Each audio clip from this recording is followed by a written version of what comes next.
ये students, sorry बेटा, sorry for the interruption, क्योंकि ये थोड़ी स्टोरेज की प्रॉब्लम आ गई थी, इसकी वजह से मुझे डिसकंटिन्यू करना पड़ा। तो अब हम इसको बोहर इफेक्ट को कंटिन्यू करते हैं कि you are seeing here, this is the curve. ये कर्व क्या शो कर रही है आपको? This is showing the oxygen binding curve of the haemoglobin as well as myoglobin. ये मायोग्लोबिन वाली कर्व है, this is just for reference only, reference के लिए शो की गई है। यहाँ पर आप देख रहे हो this is hyperbolic curve and this is S shape. जो हीमोग्लोबिन वाली है ये आपकी सिग्मोइड भी कह सकते हो इसको, और एस शेप्ड कर्व भी कह सकते हो, और ये आपकी हाइपरबोलिक कर्व है। और यहाँ पर ये आप देख रहे हो कि दिस इज लंग्स में ये ऑक्सीजन का पार्शियल प्रेशर हायर है, इट्स क्वाइट हाई, और इधर ये मसल्स में कम है। तो पार्शियल प्रेशर की यूनिट यहाँ पर शो की गई है टोर, और 760 टोर को हम क्या कहते हैं? 1 एटमॉस्फेरिक प्रेशर। तो यहाँ पर अब पीएच का इफेक्ट आप समझ सकते हो कि जैसे जैसे जो है ना ऑक्सीजन आपकी लंग्स में बाइंड करेगी हीमोग्लोबिन के साथ, then it will transfer to the tissues और इन दी मसल्स। तो वहाँ पर क्या होगा? पार्शियल प्रेशर यहाँ पर ऑक्सीजन का कम हो जाएगा, सॉरी हाँ, ऑक्सीजन का कम हो जाएगा, और इसके साथ साथ यहाँ पर टिश्यूज में ब्रेक डाउन ऑफ फूड के कारण कार्बन डाइऑक्साइड भी प्रोड्यूस होगी। वो कार्बन डाइऑक्साइड प्रोड्यूस होने की वजह से आपको पता है कार्बोनिक एसिड के कारण फिर पीएच आपकी लोअर डाउन हो जाएगी। तो इसका मतलब पीएच आपकी लोअर डाउन होएगी तो ऑब्वियसली क्या होगा कि जो हीमोग्लोबिन की एफिनिटी है ऑक्सीजन के लिए वो कम हो जाएगी, और उससे क्या होगा? This oxygen will be delivered to the myoglobin. तो मायोग्लोबिन के पास ऑक्सीजन जाएगी जो फिर फर्दर यूज हो जाएगी टिश्यूज में, क्योंकि पहले वाली oxygen already break down of food के लिए यूज हो चुकी है, and further there is more requirement of the oxygen in the tissues. तो इसका मतलब हीमोग्लोबिन को यहाँ पर ऑक्सीजन डीलोड करनी होगी, जो कि मायोग्लोबिन के साथ उसकी बाइंडिंग हो जाएगी, and this is because of this pH, variation in pH. तो पीएच आपको पता ही है कि बहुत ज्यादा वेरी नहीं करेगी, क्योंकि ब्लड एक बफर सॉल्यूशन है, हम बात कर रहे थे ना इससे पहले अभी। और बफर सॉल्यूशन वो होते हैं which do not allow the pH to change to a greater extent, यानी कि which resists the change in the pH. क्योंकि मैंने आपको इससे पहले बताया भी था कि पीएच अगर आपकी एक पर्टिकुलर लिमिट यानी नियर अबाउट 6 पे पहुंच जाएगी तो that will be fatal, working उससे ये पूरी डिस्टर्ब हो जाएगी, और दैट विल बी टॉक्सिक, और दैट में लीड टू डेथ ऑल्सो। तो इसलिए जो हमारे ब्लड की पीएच मेंटेन रहती है यहाँ पर, किसके कारण? Because of this carbon dioxide और ये नहीं बाइकार्बोनेट और कार्बोनिक एसिड इक्विलिब्रियम के कारण। वो अभी आगे हम उसकी बात करने जा रहे हैं। तो पहले इस कर्व को एक बार यहाँ पर समझेंगे कि अगर ये सपोज एस शेप्ड कर्व ना रही होती, इसकी बजाय जैसे ये आपकी कैसी है? हाइपरबोलिक मायोग्लोबिन के केस में, यानी कि यहाँ पर अगर ये हाइपरबोलिक कर्व होती तो क्या होता? तो एस शेप्ड कर्व का क्या फायदा है? The S shaped curve of haemoglobin, it permits the blood to deliver more oxygen to the tissues. तो ये फायदा है, और in other words you can say then the hyperbolic curve. In other words you can say, यानी कि HB ability to deliver oxygen from lungs to the muscle tissues would have been much lower. कब? If haemoglobin have exhibited a hyperbolic binding curve, यानी इस तरह की अगर होती तो ये यहाँ पर ऑक्सीजन के यानी कि डीलोड होने की एफिनिटी, यानी एफिनिटी ऑक्सीजन की फिर क्या होती कि यहाँ पर जो लंग्स से मसल के टिश्यूज को ऑक्सीजन आपकी डीलोड होनी है, उसकी क्वांटिटी आपकी कम होती।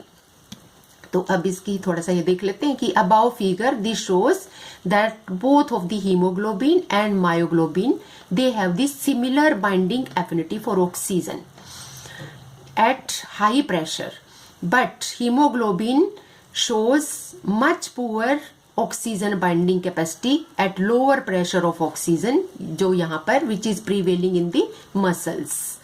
ठीक है, lower pressure of oxygen prevailing in the muscles।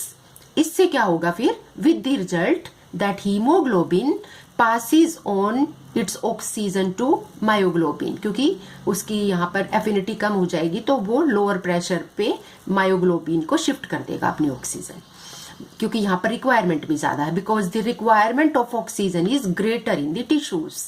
Breakdown जहाँ पर आपका होना है, एनर्जी रिलीज होनी है, which have already consumed oxygen and thereby produced carbon dioxide. और ये जो कार्बन डाइऑक्साइड यहाँ पर प्रोड्यूस होगी उससे फिर एक ये इक्विलिब्रियम किस तरह का मेंटेन होगा आपका, carbon dioxide so produced it will lower down the pH. तो ये कार्बन डाइऑक्साइड और ये वाटर यहाँ पर आपका बाइकार्बोनेट और कार्बोनिक एसिड के बीच में एक इक्विलिब्रियम मेंटेन होगा, और ये रिएक्शन अदरवाइज तो बड़ी स्लो होगी, but you remember zinc containing enzyme जो कार्बोनिक एनहाइड्रेज था आपका, it will speed up this reaction. तो स्पीड अप करने से यानी यहाँ पर कौन सा एंजाइम आ जाएगा आपका, कार्बोनिक एनहाइड्रेज।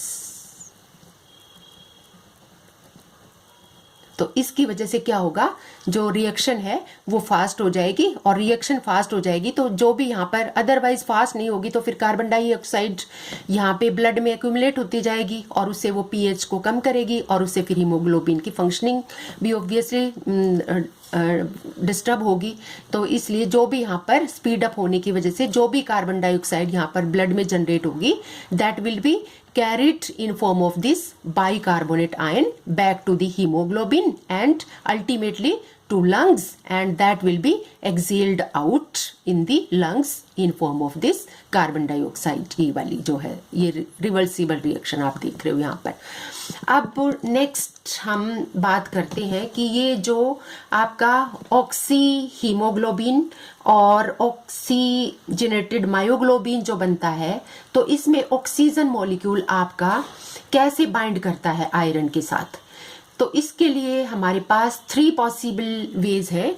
कौन कौन सी 3 पॉसिबिलिटीज है हमारी, या तो आयरन के साथ ऑक्सीजन मॉलिक्यूल की बाइंडिंग इस तरह लीनियर वे में हो, जिसको हमने लीनियर अरेंजमेंट में कहा है, या फिर सेकंड ऑप्शन क्या हो सकता है, इस टाइप का, यानी कि ये क्या है, एक एंगुलर या बेंड स्ट्रक्चर बना है, या फिर आयरन के साथ ऑक्सीजन मॉलिक्यूल इस तरह से बॉन्डिंग करे, और या फिर तीसरी पॉसिबिलिटी हमारे पास क्या बचेगी, इस टाइप की, इसको हम क्या कहते हैं, this is sideways symmetrical interaction, या फिर इस टाइप की बॉन्डिंग हो। तो ये एक्चुअली फाइंड आउट करना इट्स नॉट वेरी इजी कि कौन से टाइप की बॉन्डिंग इसमें होती है, क्योंकि आपको पता है हीमोग्लोबिन और मायोग्लोबिन दोनों में ही जो स्ट्रक्चर है that is very much complex, and ring size जो पोरफायरिन रिंग का साइज है that is also very big in size. तो कॉम्प्लेक्सिटी होने के कारण इस स्ट्रक्चर को विजुअलाइज करना इतना इजी नहीं है कि किस टाइप की लिंकेजेस इसमें होंगी, बट स्टिल एक्सरे स्टडीज जो है इसको एक्सप्लेन करती हैं स्ट्रक्चर को, ऑक्सीजनेटेड हीमोग्लोबिन और ऑक्सीजनेटेड मायोग्लोबिन के। और एक्सरे स्टडी से ये क्लियर हुआ है कि that binds oxygen in a bent way, कि इस टाइप का अरेंजमेंट है, यानी कि ये बेंट स्ट्रक्चर या एंगुलर अरेंजमेंट बनता है जिसमें आयरन ऑक्सीजन ऑक्सीजन ये वाला जो बॉन्ड एंगल है ये 130 डिग्री का बनेगा। और ये फर्दर भी सपोर्ट किया गया है दूसरी स्ट्रक्चर जो कुछ मॉडल कंपाउंड्स ऐसे लिए गए जिसमें ऑक्सीजन को एज ए लीगेंड यूज किया गया, यानी कि ऑक्सीजन के अडक्ट्स कहो उनको, तो उन मॉडल कंपाउंड्स की जिसमें ऑक्सीजन एज ए अडक्ट या oxygen as a ligand use किया था, उनकी स्ट्रक्चर को जब स्टडी किया गया तो उसने भी इसी टाइप की बॉन्डिंग को सपोर्ट किया। लेकिन कुछ और दूसरे कंपाउंड्स मॉडल कंपाउंड्स बनाए गए जिसमें क्या था, ऑक्सीजन की बजाय ऑक्सीजन लीगेंड की बजाय उसमें कार्बन मोनोऑक्साइड लीगेंड को जोड़ दिया गया, यानी कि ये ऑक्सीजन के अडक्ट्स बनाए थे मॉडल कंपाउंड्स के, और ये यहाँ पर कार्बन मोनोऑक्साइड के अडक्ट्स बनाए, कुछ मॉडल कंपाउंड्स ऐसे बनाए। तो उनमें क्या देखने को मिला, जब उनकी एक्सरे स्ट्रक्चरल स्टडी करी गई तो उसमें क्या मिला कि ये चेन जब कार्बन मोनोऑक्साइड के साथ आयरन की बॉन्डिंग है तो वो इस टाइप की स्ट्रेट चेन मिलती है आपकी, तो ये लीनियर चेन है, स्ट्रेट चेन है। लेकिन अगर आयरन के साथ अगर हम मतलब दूसरे वाले मॉडल कंपाउंड्स की बात है ये, जिसमें स्ट्रेट चेन बनती है, लेकिन ये हीमोग्लोबिन में अगर हम बात करें, हीमोग्लोबिन वाले आयरन के साथ अगर CO की बॉन्डिंग या बाइंडिंग होती है तो ये स्ट्रेट चेन लीनियर चेन ना होकर ये क्या शो करती है हमारी हीमोग्लोबिन के केस में, या तो ये हमारी बेंट स्ट्रक्चर शो करती है, यानी कि इस टाइप का ही स्ट्रक्चर शो करती है, इस टाइप का स्ट्रक्चर शो नहीं करती। तो ऐसा क्यों, स्ट्रेट से ये बेंट स्ट्रक्चर कैसे हो गया पर्टिकुलरली इन हीमोग्लोबिन? क्योंकि हीमोग्लोबिन में यू नो कि बड़ा मॉलिक्यूल है, तो this is the result of the steering hindrances.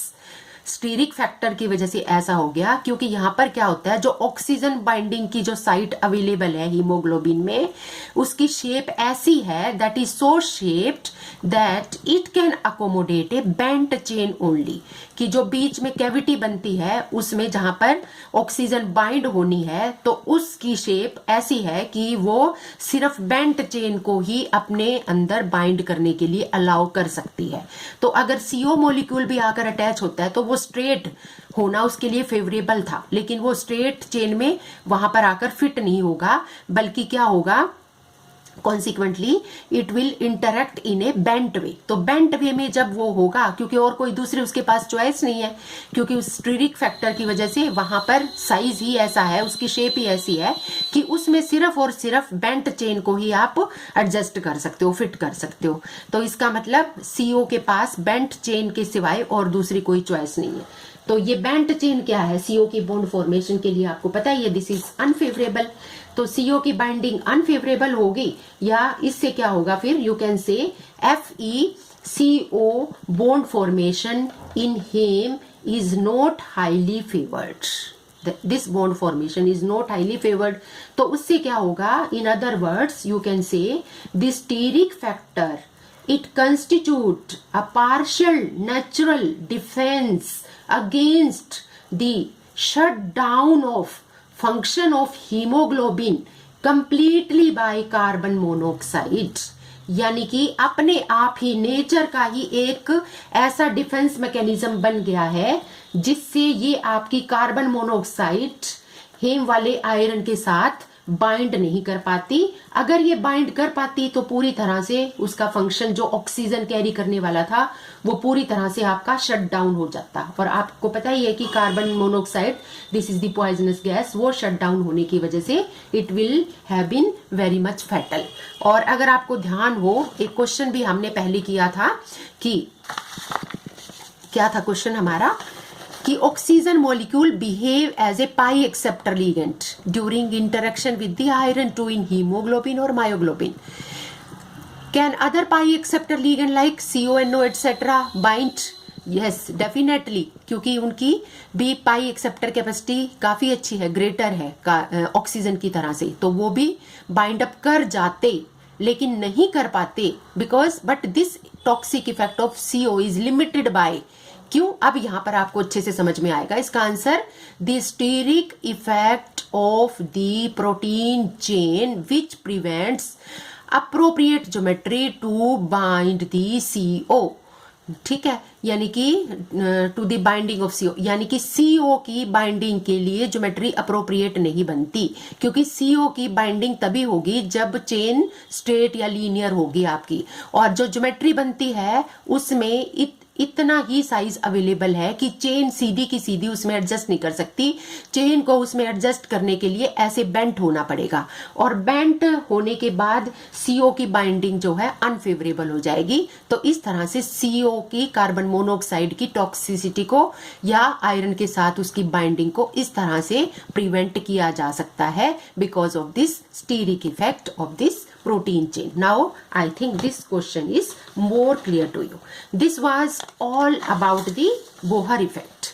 Now we are coming to another topic, very important topic of your this unit, and this is very important from examination point of view, और यही last topic हमारा बचा है, and this is the nitrogen fixation. अब ये आप क्योंकि medical के स्टूडेंट्स हो, नाइट्रोजन फिक्सेशन आपने पहले भी पढ़ा है कि नाइट्रोजन फिक्सेशन क्या है एक्चुअली। जो एटमॉस्फेयर के अंदर आपकी नाइट्रोजन गैस है, you know this is very essential nutrient for life. And क्योंकि बहुत सारे बायोमोलिक्यूल्स की फॉर्मेशन, आप प्रोटीन जो है, न्यूक्लिक एसिड है, अमीनो एसिड्स हैं, वो सभी आपके नाइट्रोजन से बने हुए हैं। तो यू कैन अंडरस्टैंड कि लाइफ के लिए नाइट्रोजन मॉलिक्यूल हमारा कितना इंपॉर्टेंट है। और आपको पता है कि 70% हमारी एटमॉस्फेयर की कंपोजिशन हम देखें तो उसमें 71% जो है वो नाइट्रोजन है। लेकिन आप देखोगे कि in spite of the abundance of the nitrogen gas in atmosphere, यानी एटमॉस्फेयर में इतनी ज्यादा 71% नाइट्रोजन गैस होने के बावजूद भी nitrogen is often very limiting nutrient for plant growth, यानी कि प्लांट को बहुत कम अवेलेबल हो पाती है। क्यों?